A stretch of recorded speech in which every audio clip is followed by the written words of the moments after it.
अगर आपके पास यूएस का ग्रीन कार्ड यानी कि परमानेंट रेजिडेंट कार्ड है और आप इंडिया या फिर किसी भी देश में ट्रैवल करने की प्लानिंग कर रहे हैं, तो कुछ ऐसी ज़रूरी बातें हैं जिनका ध्यान नहीं अगर आपने रखा तो आपका जो ग्रीन कार्ड का स्टेटस है वो भी ख़तरे में पड़ सकता है। तो इस वीडियो में मैं आपको बताने वाली हूँ कि जब आप ट्रैवल कर रहे हैं तो किन डॉक्यूमेंट्स की आपको ज़रूरत होने वाली है, बाहर कितने समय तक आप रह सकते हैं और किस गलती से आपका ग्रीन कार्ड जा सकता है। तो चलिए शुरू करते हैं और बात करते हैं बहुत सिंपल लैंग्वेजेस में। नमस्कार, मेरा नाम है नेहा उपाध्याय और आप देखना शुरू कर चुके हैं एनबीटी टेक एड। सबसे पहले तो यही समझना ज़रूरी है कि ग्रीन कार्ड यानी कि जो पीआर है यूएस का, वो आपको यूएस में लॉफुल तरीके से रहने की अनुमति देता है। लेकिन इसका मतलब ये नहीं है कि आप यूएस के बाहर कहीं भी, कभी भी और कितने भी लंबे समय तक रह सकते हैं। अगर आप बार बार या फिर लंबे समय तक यूएस से बाहर रहते हैं तो अमेरिका की सरकार ये मान सकती है कि आपने यूएस को अपना परमानेंट होम नहीं माना है और इससे क्या होगा कि जो आपका ग्रीन कार्ड का स्टेटस है वो कैंसिल भी हो सकता है। अगर आप इंडिया या फिर किसी भी देश में ट्रैवल करने जा रहे हैं तो ट्रैवल से पहले ना कुछ ज़रूरी डॉक्यूमेंट्स को चेक ज़रूर कर लें। इनमें क्या है, आपका वैलिड ग्रीन कार्ड है, ठीक है, एक्सपायरी डेट आपको उसमें ज़रूर चेक करनी है, वैलिड पासपोर्ट होना आपके लिए बहुत ज़रूरी है।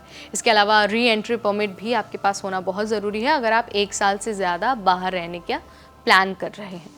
इसके अलावा रिटर्न टिकट जो है ये बहुत मायने रखता है। आपने बहुत सारे इंसिडेंट्स देखा भी होगा, जिन व्यक्तियों के पास ये नहीं मिला है उन्हें डिटेन किया गया है। रिटर्न टिकट इसलिए ज़रूरी है ताकि इमिग्रेशन ऑफिसर को पता चले कि आप वापस आ रहे हैं।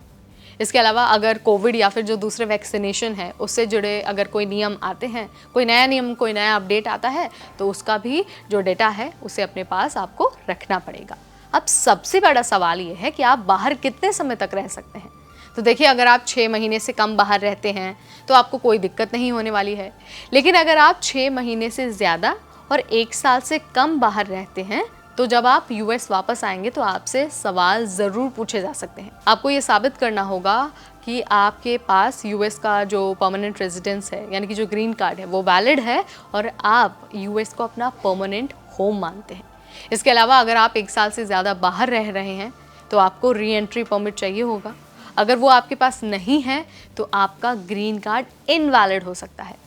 साथ ही अगर मैं री एंट्री परमिट की बात करूँ तो ये एक ऐसा डॉक्यूमेंट होता है जो ये साबित करता है कि आपका इरादा यूएस वापस आने का है, भले ही आप 1 साल से ज़्यादा समय के लिए बाहर जा रहे हैं। इसे आप यूएस से निकलने से पहले फॉर्म I-131 के ज़रिए अप्लाई कर सकते हैं। इसका प्रोसेसिंग टाइम होता है 2 से 3 महीने का। तो प्लानिंग आपको पहले से कर लेनी है और आपको पता होना चाहिए कि आप कितने समय के लिए बाहर जा रहे हैं। अगर आपके पास ये परमिट होता है तो आप आमतौर पर 2 साल तक बाहर रह सकते हैं, वो भी बिना ग्रीन कार्ड खोए। सो जब आप यूएस वापस आते हैं तो जो सीबीपी ऑफिसर्स हैं यानी कि जो कस्टम्स एंड बॉर्डर प्रोटेक्शन के ऑफिसर्स हैं वो आपसे पूछ सकते हैं कि आपने बाहर क्या किया है, आपके पास यूएस में घर है या फिर नहीं है, आप वहाँ काम कर रहे हैं या फिर नहीं कर रहे हैं, आपके टैक्स स्टेटस क्या है। ये सारी चीज़ें इसलिए पूछी जा सकती हैं ताकि जो ऑफिसर हैं उनके मन में जो डाउट है, जो सवाल है, उसका आंसर मिल सके। अब ज़रा ये जान लीजिए कि अगर आप ट्रैवल कर रहे हैं तो किन गलतियों को करने से आपको बचना होगा। तो देखिए, सबसे पहली बात है कि बार बार लंबे समय के लिए आपको बाहर नहीं रहना है। री एंट्री परमिट के बिना सालों तक बाहर रहना तो बिल्कुल अवॉइड करना है। यूएस में अगर आपका कोई मजबूत टाई नहीं होता है, जैसे कि एड्रेस, जॉब या फिर टैक्स रिकॉर्ड या फिर सिटीजनशिप की तरफ कोई प्रोग्रेस नहीं होता है तो भी आपको दिक्कत हो सकती है। तो अगर आपका ये सारी चीज़ें नहीं हैं तो उसको फटाक कर लीजिए क्योंकि आपको समस्या होगी। अगर आप ऐसी गलती करते हैं तो ग्रीन कार्ड का जो स्टेटस है ना वो ख़तरे में पड़ सकता है।